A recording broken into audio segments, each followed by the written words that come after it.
So now as you can see here in the international sales, our zip is in integer format right now. So we're gonna convert it into a text-based data type. There you go.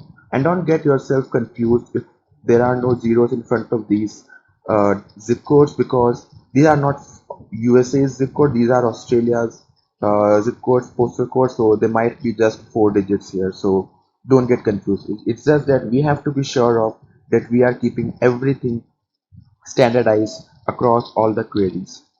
So that has been done. Now if you scroll to the right, you'll see that we already have a column country available here. So we don't really require this field source.name, right? So we're gonna right click on it and we'll remove this one. And there you go. So just like that. Now before moving towards the next things, let's quickly check that we haven't missed any important steps.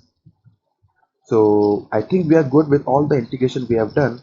Now before jumping forward to the data transformation layer, we are gonna quickly just rename all of these queries. So just a quick uh, info right here.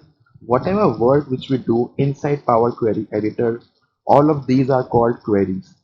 And once we load all of these queries into Power BI Desktop, then these queries are called tables because those are now part of our Power BI's data model.